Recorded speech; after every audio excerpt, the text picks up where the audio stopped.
Hello friends, गिरिप्रभा knowledge centre में आप सभी का स्वागत है।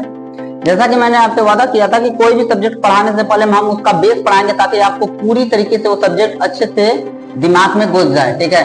क्योंकि ये बेस है फिजिक्स का और ऐसा ही पहला सब्जेक्ट है ये फिजिक्स, ठीक है। ये फिजिक्स का बेस है, हम इसका 4 वीडियो देंगे, ये फर्स्ट वीडियो है, ठीक है। अगर ये बेस आप नहीं पढ़ेंगे, आधार नहीं पढ़ेंगे, अगर ये सब चीज नहीं जानेंगे तो आपको फिजिक्स नहीं समझ में आएगा। बिल्कुल आसान भाषा में समझाएंगे, खिलवाड़ लगेगा। अगर आप पढ़ना चाहते हैं तो भी ठीक है, और आपके घर में अगर कोई बच्चा है या गवर्नमेंट सर्विस का तैयारी कोई कर रहा है तो उसके लिए बहुत ही ज्यादा हेल्पफुल होगा, ठीक है। या फिर आप केबीसी का तैयारी करने चाहते हैं तो भी, ठीक है। तो आइए फिजिक्स भौतिकी का आधार यानी बेस ऑफ फिजिक्स शुरू करते हैं, ठीक। क्षेत्रफल, क्षेत्रफल यानी एरिया। क्षेत्रफल क्या होता है? किसी भी वस्तु का लंबाई और चौड़ाई का गुणनफल ही उसका क्षेत्रफल कहलाता है। आई होप आप लोगों में से कुछ लोग को समझ में आया होगा, कुछ लोग को नहीं आया होगा। तो अब इसको हमारी भाषा में समझिए। कोई वस्तु जितना ज्यादा स्थान घेरती है उसका क्षेत्रफल उतना ज्यादा, और कोई वस्तु जितना कम स्थान घेरती है उसका क्षेत्रफल उतना ही कम, ठीक है। बात खत्म। इससे ज्यादा आपको कुछ नहीं समझना है, क्योंकि क्षेत्रफल और आयतन बहुत टाइप से निकलते हैं। आपको हम फिजिक्स पढ़ा रहे हैं, ना कि मैथ, ठीक है। तो फिजिक्स समझने के लिए बस इतना समझिए, जैसे ये मार्कर है, मार्कर हमारे हथेली पे आ गया और ये ब्लैक बोर्ड है। अगर ब्लैक बोर्ड पे अपने हथेली पे रखेंगे तो क्या आएगा? नहीं आएगा। यानी इस ब्लैक बोर्ड की अपेक्षा मार्कर का क्षेत्रफल क्या है? कम है, और इस मार्कर का क्षेत्रफल ब्लैक बोर्ड की अपेक्षा कम है, लेकिन ब्लैक बोर्ड का क्षेत्रफल ज्यादा है। आम भाषा में एकदम आप लोग को समझाएं तो जिन लोगों का शादी हो जाता है उनकी पत्नियों को देखो, शादी के समय आती है तो क्षेत्रफल बिल्कुल ही कम होता है, पतली सी रहेगी।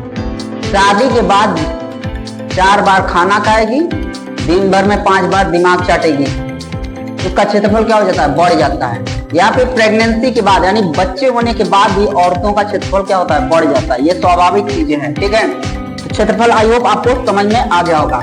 आयतन समझिए, क्षेत्रफल के जैसा ही होता है। किसी भी वस्तु में का लंबाई, चौड़ाई और ऊंचाई तीनों का गुणनफल उसका आयतन कहलाता है। इससे ज्यादा आप कुछ मत समझिए। यानी कोई वस्तु लंबा, चौड़ा और ऊंचा, इन तीनों को मिला के जितना स्थान घेरता है वही उसका आयतन कहलाता है, वॉल्यूम, ठीक है।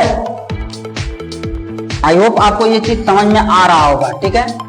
क्षेत्रफल में केवल लंबाई, चौड़ाई यानी जितना ज्यादा स्थान घेरा, और उसी स्थान में अगर ऊंचाई वाला भी स्थान हम ले लिए तो वो कहलाएगा उसका आयतन, ठीक है। दोनों में अंतर समझ में आ गया।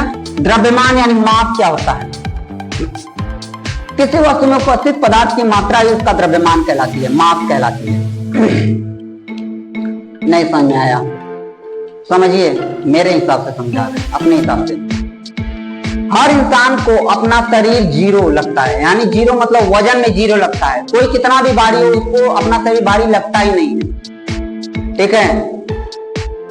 यानी उसके शरीर में जो उपस्थित मात्रा है पदार्थ की, जो शरीर का वजन है, वो उस समय उसका समझ जाइए द्रव्यमान है।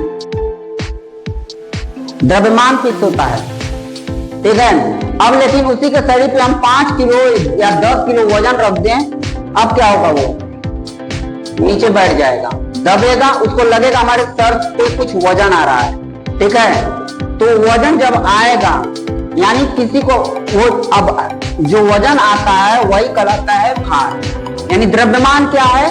किसी वस्तु में उपस्थित पदार्थ की मात्रा, यानी कोई भी वस्तु हो उसमें जो पदार्थ है जितना लगा वही उसका द्रव्यमान कहलाएगा। जैसे ये मार्कर, इस मार्कर को बनाने में जितना मैटर लगा है, जितना पदार्थ लगा है, ठीक है, ये इसका द्रव्यमान कहलाएगा। लेकिन इसमें एक चीज और होगा, ये इसको हम छोड़ेंगे तो देखिए नीचे जा रहा है, यानी पृथ्वी खींच रही है, गुरुत्वाकर्षण बल खींच रहा है। तो द्रव्यमान जो होता है वो गुरुत्वाकर्षण बल 0 को मान लेने पर, गुरुत्वाकर्षण बल 0 मान ले, उसके बाद उस पदार्थ, उस वस्तु का जो वजन होता है वही उसका द्रव्यमान कहलाता है। द्रव्यमान कभी नहीं बदलता, ठीक है। इस मार्कर में जितना पदार्थ है, यहाँ पे भी पृथ्वी पे जितना पदार्थ लगा है इतना ही, अगर इसको हम लेके जाएंगे अंतरिक्ष में तो भी इसका द्रव्यमान वही रहेगा, उतना ही पदार्थ रहेगा, यानी द्रव्यमान वही रहेगा।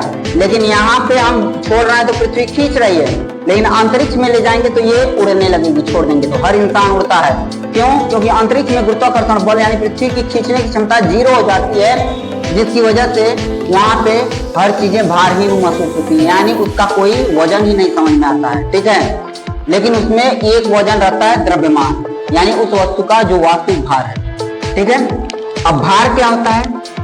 वेट किसी वस्तु को पृथ्वी जिस शक्ति से अपनी तरफ खींचती है, यानी किसी वस्तु को पृथ्वी जब खींचती है तो उस समय उसका जो वजन होता है वो उसका भार कहलाता है, वेट, ठीक है। ऐसे समझिए। अब फिर से हम लोगों को अपना बॉडी क्या लगता है? जीरो वेट, यानी कोई कितना भी भारी हो उसको लगता है कि कोई वजन नहीं हमारे शरीर का, ठीक है। लेकिन उसके अपने शरीर पे हम 10-20 किलो वजन रख लें तो हमको क्या लगता है? भारी लगता है, नीचे दबते हैं, ठीक है। लगता है कि कोई चीज आ गया, तो अब हमको बल किधर लगा रहा है? नीचे।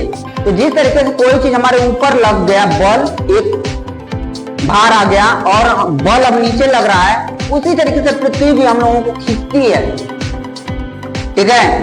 तो एक तो हमारा शरीर, ऊपर से पृथ्वी जिस बल से खींच रही, दोनों का मल्टीप्लाई कहलाता है भार, ठीक है। क्लियर हो गया?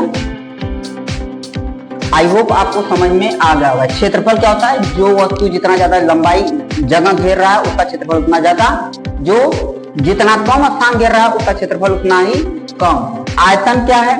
जो किसी भी वस्तु का लंबाई, चौड़ाई और ऊंचाई तीनों को मिला के जितना जगह घेर रहा है उसका आयतन, वही उसका आयतन कहलाता है। द्रव्यमान क्या होता है? पृथ्वी के गुरुत्वाकर्षण बल को 0 मान लें, उसके बाद उस पदार्थ की जो वजन होता है वही उसका द्रव्यमान यानी मास कहलाता है, ये कभी नहीं बदलता है, ठीक है। भार क्या होता है? वेट किसी वस्तु में उपस्थित पदार्थ की मात्रा जो होती है उसके अलावा भी उस पर गुरुत्वाकर्षण बल लगता है, यानी पृथ्वी उसको जिस रफ्तार से, जिस शक्ति से खींचती है, जिस बल से, उसका भार कहलाता है। आई होप आपको ये चारों चीजें समझ में आ गई होंगी, ठीक है। अब मिलते हैं हम अपने नेक्स्ट वीडियो में।